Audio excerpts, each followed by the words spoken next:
Diabetes রোগীদের ডায়াবেটিসের লক্ষণ, তার কিভাবে ডিটেকশন হবে, সেই ডায়াবেটিস রোগীদের কিভাবে ওষুধ খেতে হবে, এইসব নিয়ে আলোচনা করেছি। আজকে ডায়াবেটিস রোগীদের জন্য 10টা গুরুত্বপূর্ণ অভ্যাসের কথা বলবো, যেগুলো তাদের জীবন পরিবর্তন করে দিতে পারে। এবং এই অভ্যাসগুলো যদি কেউ ডিসিপ্লিন ওয়েতে ফলো করে এবং মোটিভেটেড থাকে, কারণ এই অভ্যাসগুলো জাস্ট 1-2 মাস ফলো করলে হবে না, এগুলো দীর্ঘমেয়াদী ফলো করতে হবে। তাহলে দেখা যায় যে ডায়াবেটিস নিয়ন্ত্রণ তো ভালো হয়, তার সাথে ডায়াবেটিসের জটিলতা কমে যায়। আমরা ডায়াবেটিস রোগটাকে নিয়ে এত ভাবি কারণ ডায়াবেটিসের সেরকম কোনো লক্ষণ সবার মধ্যে পাওয়া যায় না, কিছু কিছু মানুষের মধ্যে পাওয়া যায়।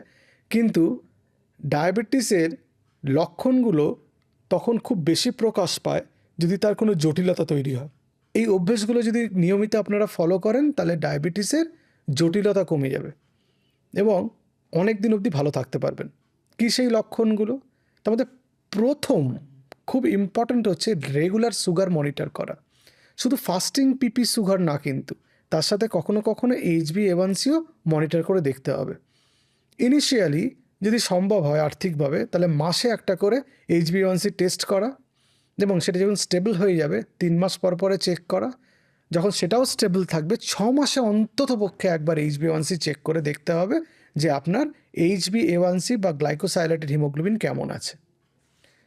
সাধারণত <7 থাকলে ভালো, আরও ভালো যদি হাইপোগ্লাইসিমিয়া না করিয়ে 6.5-এর নিচে রাখা যায়। তাহলে দেখা যায় যে বডির যে গ্লাইসেমিক মেমোরি, সেটা আপনার জটিলতা অনেক কমিয়ে দেবে। ডায়াবেটিসের জটিলতাগুলো বয়স বাড়লে তো বাড়ে, সেই জটিলতা অনেকটা কমে যাবে। 2 নম্বর হলো সময় মেনে সঠিক ডায়েট অনুসরণ করুন। এরকম না যে আপনার ব্রেকফাস্ট হবে সকাল 11টায়, লাঞ্চ হবে 5টায়, আর ডিনার হবে রাত্রি 12টায়। সময়টা যেমন দরকার এবং সঠিক ডায়েটটাও ভীষণ দরকার। কি আপনি সময়টা হয়তো ঠিকঠাক মেনটেন করছেন, যে ব্রেকফাস্ট খাচ্ছেন সকাল 8টার মধ্যে, লাঞ্চ করছেন 1টা থেকে 2টোর মধ্যে, ডিনার করছেন 7:30 থেকে 8:30 9টার মধ্যে, কিন্তু যে খাবার খাচ্ছেন সেটা ডায়াবেটিক ফ্রেন্ডলি নয়। তার মানে আপনার খাবারে কার্বোহাইড্রেট বেশি ঢুকে যাচ্ছে, যেগুলো রিফাইন্ড কার্বোহাইড্রেট সেগুলো বেশি ঢুকছে, অথচ প্রোটিনের পরিমাণ কম। আমরা জানি ডায়াবেটিসে শরীরে মাসেল মাস বা পেশি ঠিকঠাক রাখা দরকার, তার জন্য প্রোটিন খেতে হবে। আপনি যদি কার্বোহাইড্রেট বেশি খান এবং প্রোটিন যদি শরীরের মধ্যে যথেষ্ট পরিমাণে না ঢোকে, তাহলে কিন্তু ডায়াবেটিস অনিয়ন্ত্রিত হয়ে পড়তে পারে, কারণ আমাদের মাসেল মেটাবলিক্যালি অ্যাক্টিভ অর্গান, এবং ইনসুলিন রেজিস্ট্যান্স অনেকটা এই মাসেল কমাতে সাহায্য করে। যারা নিরামিষাশী তারা ভাবছেন তাহলে আমরা কিভাবে প্রোটিন খাবো, কারণ অনেকের মধ্যে ধারণা এটা যে মাছ মাংস ডিমেই বুঝি বেশি প্রোটিন থাকে এবং অন্য খাবারে প্রোটিন কম থাকে। ব্যাপারটা তা নয়। আপনার নিরামিষ খাবার অনেকগুলোর মধ্যেই প্রোটিন অনেক বেশি পরিমাণে থাকে। যেমন 100 গ্রাম যদি কারো বাদাম খেতে পারেন কেউ, যেটা আমি একবারে অবশ্যই খেতে বলবো না, তাহলে আপনি 25 গ্রাম প্রোটিন পেয়ে যাবেন। অথচ 100 গ্রাম মাছ বা 100 গ্রাম চিকেনে 22 গ্রামের মতো প্রোটিন থাকে। আমি সাধারণভাবে বলি যে সারাদিনে অন্তত 1 to 1.2 গ্রাম পার কেজি এই হিসেবে প্রোটিন খাওয়া উচিত, যদি কিডনির সমস্যা না থাকে। তাহলে একটা ডিমে যদি 7 গ্রাম প্রোটিন থাকে, 100 গ্রাম চিকেন বা মাছে যদি 22 গ্রাম প্রোটিন থাকে, তাহলে সেইভাবে ক্যালকুলেট করে আপনাকে খেতে হবে। ডালে আপনি প্রোটিন পাবেন, আপনি সয়াবিনে প্রোটিন পাবেন, আপনি দুগ্ধ জাতীয় দ্রব্যে প্রোটিন পাবেন, আপনি টফুতে প্রোটিন পাবেন, আপনি বিনস জাতীয় খাবারে প্রোটিন পাবেন। সুতরাং নিরামিষ খাবারেও প্রোটিন আপনি পেতে পারেন, কিন্তু খাবারের নির্বাচনটা সঠিক হতে হবে। 3 নম্বর, নিয়মিত ব্যায়াম এবং শরীরচর্চা। কেউ যদি ব্যায়াম করতে উৎসাহী না হন, তাহলে অন্ততপক্ষে সপ্তাহে 5 দিন 30 থেকে 40 মিনিট করে হাঁটুন। কিন্তু রেজিস্ট্যান্ট এক্সারসাইজ না করলে বা স্ট্রেংথ ট্রেনিং না করলে আপনার মাসেল ভালো থাকবে না, দুর্বল হয়ে পড়বে। সেজন্য সপ্তাহে 3 দিন রেজিস্ট্যান্ট এক্সারসাইজ করতে হবে। সেটা রাবার ব্যান্ড নিয়ে হতে পারে, বডি ওয়েটের এগেনস্টে হতে পারে, পিলাটিস হতে পারে ইত্যাদি। যোগা করা কিন্তু হাঁটা বা রেজিস্ট্যান্ট এক্সারসাইজের বিকল্প নয়, একটু মনে রাখবেন। 4 নম্বর, ওজন নিয়ন্ত্রণে রাখা। আমরা ডায়াবেটিস খুব ভালো করে কন্ট্রোল করছি, আমরা উচ্চ রক্তচাপ ভালো করে কন্ট্রোল করছি, কোলেস্টেরল কন্ট্রোল করছি ওষুধ খেয়ে, কিন্তু আমাদের শরীরে ওজন আমরা নিয়ন্ত্রণে রাখছি না, সেটা বেড়ে যাচ্ছে। শরীরে ওজন বাড়ে খাবারের গণ্ডগোল হলে, শরীরে ওজন বাড়ে যদি ঘুম কম হয়, শরীরে ওজন বাড়ে যদি শরীরচর্চা কম হয় বা ফিজিক্যাল অ্যাক্টিভিটি কম হয়, শরীরে ওজন বাড়ে কিছু অসুখে যেমন হাইপোথাইরয়েডিজম, আর শরীরের ওজন বাড়ে কিছু ওষুধেও, স্টেরয়েড গ্রুপের ওষুধ।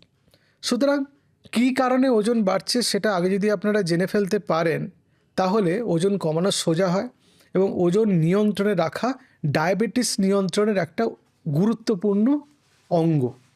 5 নম্বর, ওষুধ এবং ইনসুলিন যেটা আপনি নিচ্ছেন সেটা নিয়মিত ঠিক সময়ে নেওয়া। এরকম নয় যে কোনো দিন ওষুধ ব্রেকফাস্টে খাচ্ছেন কিন্তু আপনার ব্রেকফাস্টে কোনো দিন ভুলে যাচ্ছেন, কোনো দিন লাঞ্চে খাচ্ছেন, তখনও ভুলে যাচ্ছেন, কোনো দিন ডিনারে খাচ্ছেন, তাহলে আপনার সুগারের লেভেলের পরিবর্তন হতে পারে। যদি ইনসুলিন নেন তাহলে ঠিক সময় ইনসুলিন নিতে হবে, ডাক্তারবাবু যে সময় আপনাকে বলে দেবে। ইচ্ছাকৃতভাবে বা অবহেলা করে ওষুধ মিস করা, স্কিপ করা, সময় পরিবর্তন করা স্বাস্থ্যকর নয়। তাতে ডায়াবেটিস নিয়ন্ত্রণে যেরকম অসুবিধা হয়, ডায়াবেটিসের জটিলতাও বাড়ে। 6 নম্বর, পর্যাপ্ত জল পান করা। জল পান যদি আপনি পর্যাপ্ত করেন, ডিহাইড্রেশন যদি আপনার শরীরে না থাকে, ডায়াবেটিস নিয়ন্ত্রণ অনেক ভালো হয়। ডিহাইড্রেশন ডায়াবেটিস কন্ট্রোল কঠিন করে দেয়। শুধু তাই না, ঠিকঠাকভাবে জল পান করলে আপনার শারীরবৃত্ত কাজকর্মগুলো ঠিক হয় এবং শরীরের মধ্যে যে কেমিক্যাল রিয়াকশনগুলো চলতে থাকে সেগুলো ঠিক হয়, তাতে আপনি সুস্থ সবল থাকতে পারবেন অনেক দিন। 7 নম্বর, চিনি এবং প্রসেসড খাবার এড়িয়ে চলুন। চিনি যেমন সুগার স্পাইক করে, আমাদের ডায়াবেটিস অনিয়ন্ত্রিত করে দেয়, প্রসেসড খাবারের মধ্যে ফাইবার যেহেতু থাকে না এবং যেহেতু অনেক প্রিজারভেটিভ থাকে এবং অনেক সময় টেস্ট এনহ্যান্স করার জন্য নুন এবং চিনি ব্যবহার করা হয়, সেই জন্য এই খাবারগুলো এড়িয়ে চললে আপনার ডায়াবেটিস নিয়ন্ত্রণ থাকবে অনেক ভালো। আপনি হয়তো রেগুলার ব্যায়াম করেন, ওষুধ খান, স্বাস্থ্যকর খাবারও খান, কিন্তু কোনো না কোনোভাবে সারাদিনের মধ্যে চিনি বা প্রসেসড খাবার আপনার শরীরে ঢুকে যায়। সেটা কাজের তাড়াহুড়োর জন্য হতে পারে বা ঠিক খাবারের সহজলভ্যতার অভাবে হতে পারে। কিন্তু এই জিনিসটাকে যদি আপনি এড়িয়ে চলতে পারেন এবং আগে থেকে যদি খাবারের সঠিক পরিকল্পনা করতে পারেন তাহলে আপনি অনেক সুস্থ থাকতে পারবেন। 8 নম্বর, পায়ের যত্ন নেওয়া। ডায়াবেটিস রোগে ব্লাড সাপ্লাই কম্প্রোমাইজড হওয়ার জন্য, নার্ভগুলো দুর্বল হওয়ার জন্য পায়ে কোনো ক্ষত হলে সেটা সারতে চায় না, শুকোতে চায় না এবং আপনি তার ব্যথা বুঝতেও পারবেন না যেহেতু নার্ভগুলো দুর্বল হয়ে পড়ে। সেজন্য অল্প ক্ষত সঠিক পরিচর্যার অভাবে বেড়ে যেতে পারে এবং ডায়াবেটিক ফুটের মতো ভয়াবহ একটা অসুখ তৈরি করতে পারে। সেজন্য পায়ের যত্ন নেওয়া, প্রত্যেকদিন পা চেক করা, কোনো ক্যালাস ফর্মেশন হলো বা কোথার কালার চেঞ্জ হলো বা কোনো একটা কেটে গেল, সেটা সঠিক চিকিৎসা করা দরকার, না হলে কিন্তু সেটা পরে আপনাকে ঝামেলায় ফেলতে পারে। 9 নম্বর, স্ট্রেস কমানো এবং ভালো করে ঘুমানো। স্ট্রেস কমানো এবং ভালো করে ঘুমানো ডায়াবেটিস ম্যানেজমেন্টের একটা ইন্টিগ্রাল পার্ট। আপনি যদি স্ট্রেসড থাকেন, আপনি যদি ভালো করে না ঘুমান, কর্টিজল, অ্যাড্রিনালিন, এই ইনসুলিনের কাউন্টার রেগুলেটরি হরমোনগুলো বেড়ে যাবে, ইনসুলিন ঠিকঠাক কাজ করতে পারবে না, সুগারের মাত্রা বেড়ে যাবে। শুধু তাই না, ডায়াবেটিসের জটিলতাও বেড়ে যায়। দেখা গেছে যারা রাত্রে ভালো করে ঘুমোয়েন না, সে ঘুমের কোনো প্রবলেম থাকতে পারে, অবস্ট্রাকটিভ স্লিপ অ্যাপনিয়া হতে পারে, প্রস্টেটের সাইজ বেড়ে গিয়ে রাত্রিবেলা বারবার মূত্রত্যাগের জন্য ঘুম ভেঙে যাওয়া ইত্যাদি আপনার সুগার লেভেলকে প্রভাবিত করতে পারে, তাতে সুগার নিয়ন্ত্রণে অসুবিধা হয়। আর 10 নম্বর হচ্ছে নিয়মিত ডাক্তার দেখানো, বছরে একবার করে চোখের ডাক্তারকে দেখানো, ডায়াবেটিসের জন্য নিয়মিত কনসালটেশন করা, যাদের কিডনির অসুখ হয়েছে নেফ্রোলজিস্টের সংযোগে থাকা, যাদের হার্টের প্রবলেম আছে হার্টের ডাক্তারকে দেখিয়ে কোনো টেস্ট আলাদা করে করতে হবে কিনা, কোনো বিশেষ ওষুধ খেতে হবে কিনা সেটা নির্ধারণ করা দরকার। মোটামুটি ডায়াবেটিসের এই 10টে অভ্যাস যদি আপনি ঠিকঠাকভাবে মেনে চলেন তাহলে ডায়াবেটিসে অনেক ভালো থাকতে পারবেন, আপনার জটিলতা কমবে, আপনার খরচ কমবে, সর্বোপরি আপনার ভোগান্তি কমবে। নমস্কার।